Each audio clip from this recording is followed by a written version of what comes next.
கர்த்தருடைய பரிசுத்த நாமத்திற்கு மகிமை உண்டாவதாக. தேவன் அருளிய மினிஸ்ட்ரி மூலமாக உங்களோடு தொடர்பு கொள்வதிலும் இந்த மகிழ்ச்சி அடைகிறோம். இன்றைக்கும் இந்த நாளிலும் தேவன் நமக்கு கொடுக்கிற வார்த்தை யோனா 2ஆம் அதிகாரம் 8ஆம் வசனம். பொய்யான மாயையை பற்றி கொள்ளுகிறவர்கள் தங்களுக்கு வரும் கிருபையை போக்கடிக்கிறார்கள். ஹல்லேலூயா. கிறிஸ்துவுக்குள் பிரியமானவர்களே, கர்த்தருடைய வார்த்தை சொல்லுகிறது, பொய்யான மாயையை பற்றி கொள்ளுகிறவர்கள் தங்களுக்கு வரும் கிருபையை போக்கடிக்கிறார்கள் என்று. ஆம் பிரியமானவர்களே, ஒரு மனிதனுடைய வாழ்க்கையிலே பொய்யான மாயையை பற்றி கொள்ளும் போது அவர்கள் தங்கள் வாழ்க்கையிலே கிருபைகளை இழந்து போகிறார்கள்.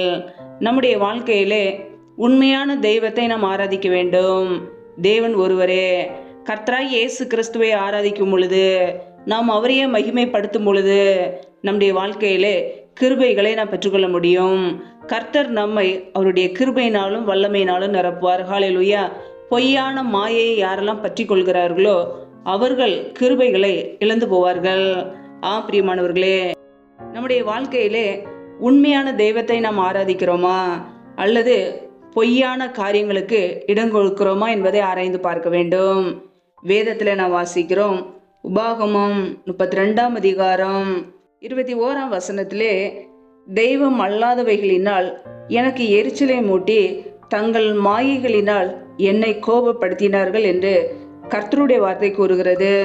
பிரியமானவர்களே, தெய்வம் அல்லாதவைகளினால் எனக்கு எரிச்சலை மூட்டி தங்கள் மாயைகளினால் என்னை கோபப்படுத்தினார்கள். பிரியமானவர்களே, கர்த்தர் ஒருவரே, அவரையே நாம் ஆராதிக்க வேண்டும். அந்நிய தேவர்களை நாடி பின்பற்றும் போது, மாயையான விக்கிரகங்களுக்கு இடம் கொடுக்கும் போது தங்களுடைய வாழ்க்கையில் உள்ள கிருபைகளை இழந்து போவார்கள். தெய்வம் அல்லாதவைகளினாலே தேவனுக்கு எரிச்சலை மூட்டி தங்கள் மாயைகளினாலே அவர்கள் தேவனை கோபப்படுத்தினார்கள். நம்முடைய வாழ்க்கையிலே தேவனை ஆராதிக்க நாம் அழைக்கப்பட்டிருக்கிறோம். விக்கிரகங்களுக்கு விலகி நாம் ஓட வேண்டும். மாயையான விக்கிரகங்களை வணங்கும் போது நம்முடைய வாழ்க்கையிலே அநேக வேதனைகள் தொடரும். பிரியமானவர்களே, இன்றைக்கு ஏன் அநேக குடும்பத்திலே வேதனைகள், கண்ணீர்? அந்நிய தேவர்களை நாடி பின்பற்றும் போது வேதனை பெருகும். நம் கர்த்தராகிய இயேசு கிறிஸ்துவை மாத்திரமே பின்பற்ற வேண்டும்.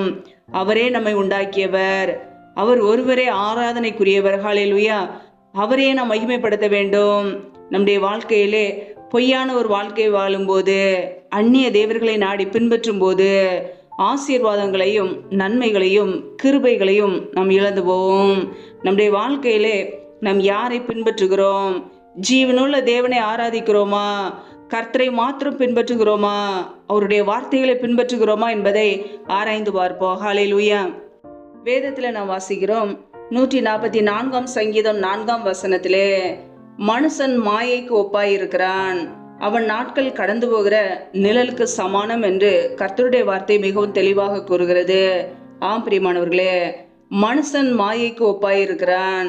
இன்றைக்கு அநேகருடைய வாழ்க்கையிலே கர்த்தருடைய வார்த்தைக்கு முக்கியத்துவம் கொடுக்காமல் மனுஷன் பேசுகிற வீணான வார்த்தைகளுக்கு செவி கொடுப்பார்கள்.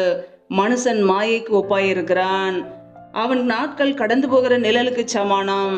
பிரியமானவர்களே, நாமே ஆராய்ந்து பார்க்க வேண்டும். நம்முடைய வாழ்க்கையிலே யாருடைய சத்தத்துக்கு நாம் செவி கொடுக்கிறோம்? மனுஷனுடைய வார்த்தைக்கு செவி கொடுக்கிறோமா அல்லது கர்த்தருடைய வார்த்தைகளுக்கு செவி கொடுக்கிறோமா என்பதை ஆராய்ந்து பார்க்க வேண்டும். மனுஷன் மாயைக்கு ஒப்பாக தேவன் எழுதியிருக்கிறார். மனுஷனுடைய சத்தத்துக்கு செவி கொடுக்கும் போது நம் கிருபைகளை இழந்து போவோம். கர்த்தருடைய வார்த்தைகளுக்கு நாம் கீழ்ப்படியும் போது, அவைகளே நம்பி வாழும்போது கர்த்தர் நம்மை அவருடைய கிருபையினாலே நிரப்புவார். ஹல்லேலூயா. வேதத்தில் நாம் வாசிக்கிறோம், 144ஆம் சங்கீதம் 8ஆம் வசனத்திலே, மாயையை பேசும் வாயும் கள்ளத்தனமான வலதுகையும் உடைய அந்நிய புத்திரரின் கைக்கு என்னை விலக்கி தப்புவியும் என்று கர்த்தருடைய வார்த்தை கூறுகிறது. மாயையை பேசும் வாயும். பிரியமானவர்களே, இன்றைக்கு அநேகருடைய வாழ்க்கையிலே பொய்யான காரியங்களை பேசுவது, பொய்யான ஒரு வாழ்க்கை வாழ்வது, இப்படிப்பட்டமான காரியங்கள் இருக்கிறது. இப்படிப்பட்ட காரியங்களை செய்யும் போது கர்த்தருடைய கிருபைகளை அவர்கள் இழந்து போவார்கள். நம்முடைய வாழ்க்கையிலே பொய்யான காரியங்களுக்கு நாம் இடம் கொடுக்கக்கூடாது. மாயை பேசுகிறவர்களாக நாம் இருக்கக்கூடாது.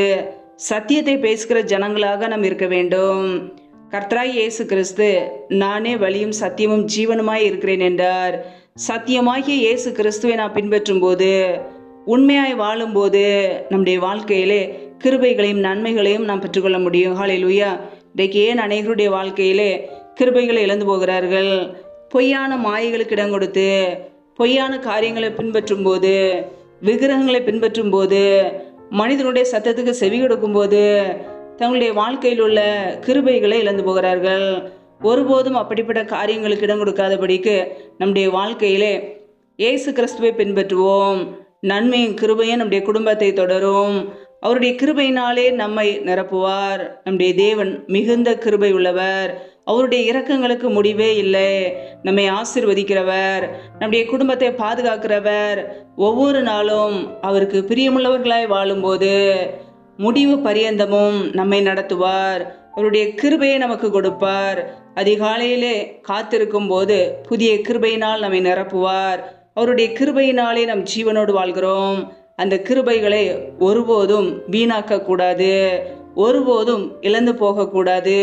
பொய்யான மாயைகளை பார்த்து கொண்டு அவைகளை பின்பற்றி நம்முடைய வாழ்க்கையில் உள்ள நன்மைகளையும் ஆசீர்வாதங்களையும் நாம் இழந்து போகக்கூடாது. பிரியமானவர்களே, ஹல்லேலூயா.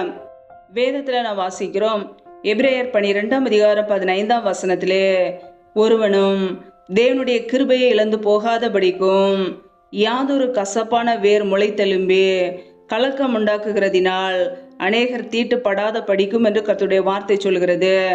ஆம் பிரியமானவர்களே, ஒருவனும் தேவனுடைய கிருபையை இழந்து போகக்கூடாது என்று கர்த்தருடைய வார்த்தை கூறுகிறது.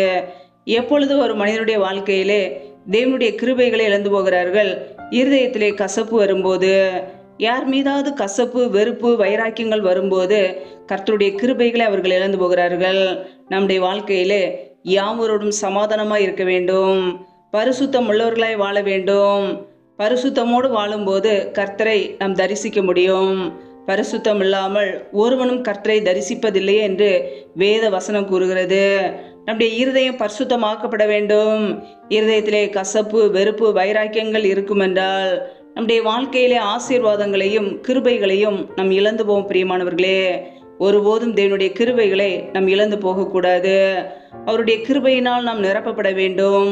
நன்மையான காரியங்களை யோசிக்கும் போது அவருடைய கிருபையை கொடுக்கிறார்.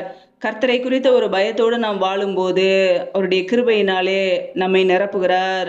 தாழ்மையோடு வாழும்போது கிருபைகளை கொடுக்கிறார். ஹல்லேலூயா. அவருடைய கிருபைகளே நாம் பலப்பட வேண்டும். பூரண கிருபை நம் மீது தங்கியிருக்க இடம் கொடுக்க வேண்டும்.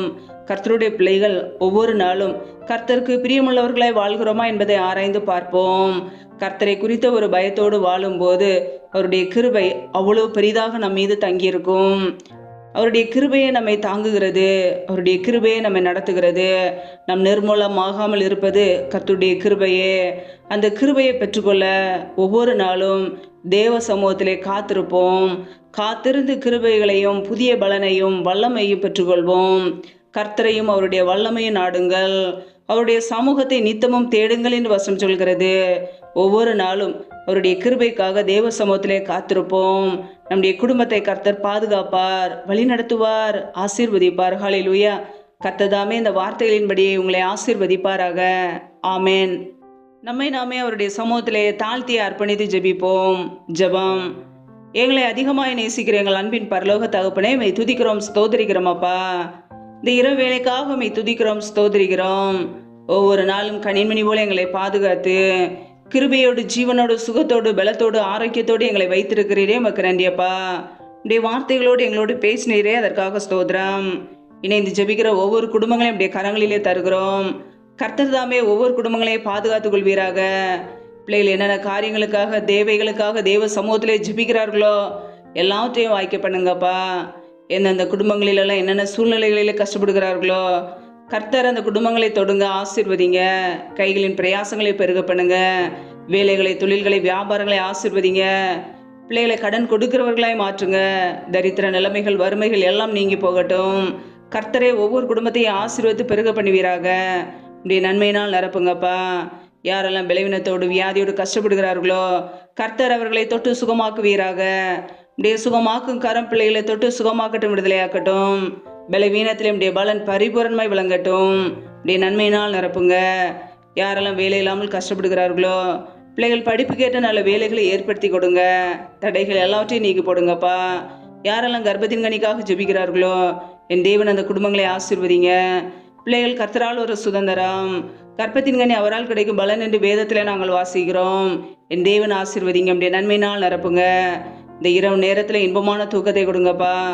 சத்துரு கொண்டு வருகிற போராட்டங்கள், பிரச்சனைகள், மரண பயங்கள், இருளின் அதிகாரங்கள், ஆபத்துகள், நாச மோசங்கள், தீமைகள், விக்னங்கள் எல்லாவற்றுக்கும் விலக்கி ஒவ்வொரு குடும்பத்தையும் பாதுகாத்து கொள்ளுங்கப்பா.